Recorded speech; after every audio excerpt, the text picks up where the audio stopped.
Hi hello friends, ನಮಸ್ಕಾರ ಎಲ್ಲರಿಗೂ. ಬನ್ನಿ ಇವತ್ತು ಎಗ್ ಬಿರಿಯಾನಿ ಮಾಡೋದು ಹೇಗೆ ಅಂತ ನೋಡೋಣ. ಈ ರೆಸಿಪಿ ಅಂತೂ ತುಂಬಾ ಟೇಸ್ಟಿಯಾಗಿ ಹಾಗೆಯೇ ಸಿಂಪಲ್ಲಾಗಿ ಮನೆಯಲ್ಲೇ ಮಾಡ್ಕೋಬೋದು. ತುಂಬಾ ಯಾವುದೇ ಕೆಮಿಕಲ್ಸ್ ಯೂಸ್ ಮಾಡ್ದಿರ ತುಂಬಾ ಮನೆಯಲ್ಲಿರೋ ಐಟಮ್ಸ್ ಎಲ್ಲೇ ಮಾಡ್ಕೋಬೋದು. ಮೊದಲಿಗೆ ಯಾರೆಲ್ಲ ನನ್ನ ಚಾನಲ್ನ ಸಬ್ಸ್ಕ್ರೈಬ್ ಮಾಡಿಲ್ಲ ದಯವಿಟ್ಟು ಸಬ್ಸ್ಕ್ರೈಬ್ ಮಾಡ್ಕೊಳ್ಳಿ.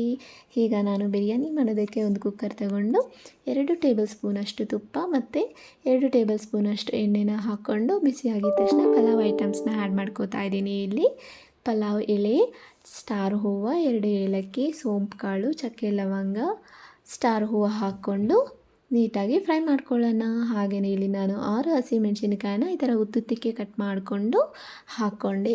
ಮೆಣಸಿನ್ಕಾಯಿ ಸಹ ಚೂರು ಫ್ರೈ ಆಗಿದ ತಕ್ಷಣ ಇಲ್ಲಿ ನಾನು 3 ಈರುಳ್ಳಿನ ಈ ಥರ ಸಣ್ಣದಾಗಿ ಕಟ್ ಮಾಡ್ಕೊಂಡಿದ್ದೀನಿ. ಇಲ್ಲಿ ಎಗ್ ಬಿರಿಯಾನಿಗೆ ನಾವು ಇಲ್ಲಿ ಈರುಳ್ಳಿ ತುಂಬಾ ಇಂಪಾರ್ಟೆಂಟು, ಯಾಕಂದರೆ ನಾವು ಯಾವುದೇ ತರಕಾರಿ ಹಾಕೋದಿಲ್ಲ ಅಲ್ವಾ. ಸೊ ಈರುಳ್ಳಿ ನೀಟಾಗಿ ಬ್ರೌನಿಷ್ ಆಗಿ ಫ್ರೈ ಆಗಬೇಕು, ಹಾಗೆಯೇ ತುಂಬಾ ಟೇಸ್ಟಾಗಿರೋದು. ಹಾಗೆಯೇ ಈರುಳ್ಳಿ ಹಾಕ್ಕೊಂಡು ಟೊಮ್ಯಾಟೊ ಹಾಗೆಯೇ ಶುಂಠಿ ಬೆಳ್ಳುಳ್ಳಿ ಪೇಸ್ಟ್ನ ಆ್ಯಡ್ ಮಾಡಿಕೊಂಡು ನೀಟಾಗಿ ಫ್ರೈ ಮಾಡ್ಕೋತಾ ಇದ್ದೀನಿ. ಹಾಗೆಯೇ ಇಲ್ಲಿ ಈರುಳ್ಳಿ ಮತ್ತು ಟೊಮ್ಯಾಟೊ ನೀಟಾಗಿ ಬೇಗ ಫ್ರೈ ಆಗಲಿ ಅಂತ ಒಂದು ಚೂರು ಉಪ್ಪನ್ನ ಹಾಕ್ಕೊಂಡು ನೀಟಾಗಿ ಮಿಕ್ಸ್ ಮಾಡಿಕೊಂಡೆ. ಟೊಮೆಟೊ ಸಹ ನೀಟಾಗಿ ಸಾಫ್ಟಾಗಿ ಫ್ರೈ ಆಗಿದ ತಕ್ಷಣ ಇಲ್ಲಿ ನಾನು ಮಸಾಲೆ ಐಟಮ್ಸ್ನ ಆ್ಯಡ್ ಮಾಡ್ಕೋತಾ ಇದ್ದೀನಿ. ಒಂದು ಅರ್ಧ ಟೇಬಲ್ ಸ್ಪೂನಷ್ಟು ಅರಿಶಿಣ, ಹಾಗೆ ಗರಂ ಮಸಾಲ, ಧನಿಯಾ ಪೌಡರ್, ಹಾಗೆಯೇ ಬಿರಿಯಾನಿ ಮಸಾಲಾನ ಆ್ಯಡ್ ಮಾಡ್ಕೋತಾ ಇದ್ದೀನಿ. ಈ ಮಸಾಲ ಐಟಮ್ಸು ನೀವು ಎಷ್ಟು ಅಕ್ಕಿ ಹಾಕ್ಕೊತೀರಾ ಅನ್ನೋದ್ರ ಮೇಲೆ ಡಿಪೆಂಡು. ಇಲ್ಲಿ ನಾನು 2 ಗ್ಲಾಸಷ್ಟು ಅಕ್ಕಿನ ಆ್ಯಡ್ ಮಾಡ್ಕೋತೀನಿ, ಅದಕ್ಕೆ ನಾನು ಎಲ್ಲ 2 ಟೇಬಲ್ ಸ್ಪೂನಷ್ಟು ತಗೊಂಡಿದ್ದೀನಿ. ಹಾಗೆಯೇ ಎಲ್ಲ ಮಸಾಲೆ ಐಟಮ್ಸು ಹಾಕಿದ ತಕ್ಷಣ ನೀಟಾಗಿ ಒಂದು ಸರಿ ಮಿಕ್ಸ್ ಮಾಡಿ ಇಲ್ಲಿ ನಾನು 2 ಗ್ಲಾಸ್ ಅಕ್ಕಿಗೋಸ್ಕರ ಇಲ್ಲಿ 4 ಗ್ಲಾಸಷ್ಟು ನೀರು ಹಾಕ್ಕೊಂಡು ರುಚಿಗೆ ತಕ್ಕಷ್ಟು ಉಪ್ಪು ಹಾಕ್ಕೊಂಡೆ. ಹಾಗೆಯೇ ಆ ಮಸಾಲೆ ಐಟಮ್ಸು ಹಾಕಿದ ತಕ್ಷಣ ನೀಟಾಗಿ ಒಂದು ಸ್ವಲ್ಪ ನೀರು ಕುದಿ ಬರೆಯೋವರೆಗೂ ಹಾಗೆ ಓಪನಲ್ಲೇ ಇಡೋಣ ಕುಕ್ಕರು. ಆ ಟೈಮಲ್ಲಿ ಕುದಿ ಬರೋ ಟೈಮಲ್ಲಿ ನಾವಿಲ್ಲಿ ಒಂದು ಕಡಾಯಿ ತಗೊಂಡು ಅದಕ್ಕೆ ಒಂದು ಸ್ಪೂನ್ ಅಥವಾ 2 ಟೇಬಲ್ ಸ್ಪೂನಷ್ಟು ಎಣ್ಣೆನ ಹಾಕ್ಕೊಂಡು ಇಲ್ಲಿ ಮೊದಲೇ ಬೇಯಿಸಿಟ್ಕೊಂಡಿದ್ದಂತಹ ಮೊಟ್ಟೆಗಳಿಗೆ ಈ ಥರ ಉದ್ದುದ್ದಕ್ಕೆ ಒಂದು 4 ಭಾಗವಾಗಿ ಸುಮ್ಮನೆ ಹಾಗೆ ಗೆರೆ ಎಳೆದಿದ್ದೀನಿ. ಸೊ ಇಲ್ಲಿ ನಾನು ಹಾಕೋ ಮಸಾಲ ಐಟಮ್ಸ್ ಎಲ್ಲ ಮೊಟ್ಟೆಗೆ ಚೆನ್ನಾಗಿ ಇಳೀಲಿ ಟೇಸ್ಟ್ ಅಂತ.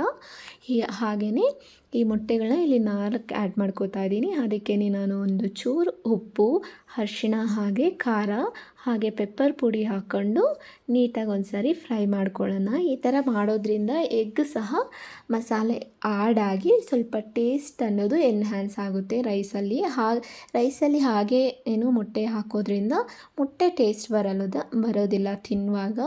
ಅದಕ್ಕೋಸ್ಕರ ಇಲ್ಲಿ ನಾನು ಮೊಟ್ಟೆ ಮೊದಲೇ ಉಪ್ಪು ಖಾರ ಹಾಕಿ ಫ್ರೈ ಮಾಡಿ ಆಮೇಲೆ ಇಲ್ಲಿ ನಾನು ಕುಕ್ಕರ್ಗೆ ಆ್ಯಡ್ ಮಾಡ್ಕೋತಿದ್ದೀನಿ. ನೋಡ್ತಾ ಇದ್ದೀರಲ್ಲ, ಇಲ್ಲಿ ನಾನು 2 ಗ್ಲಾಸಷ್ಟು ಅಕ್ಕಿನ ನೀಟಾಗಿ 2 ಸರಿ ತೊಳೆದು ಹಾಕ್ಕೋತಾ ಇದ್ದೀನಿ. ಇಲ್ಲಿ ನಾನು ನಾರ್ಮಲ್ ರೈಸ್ ಯೂಸ್ ಮಾಡ್ಕೋತಾ ಇದ್ದೀನಿ.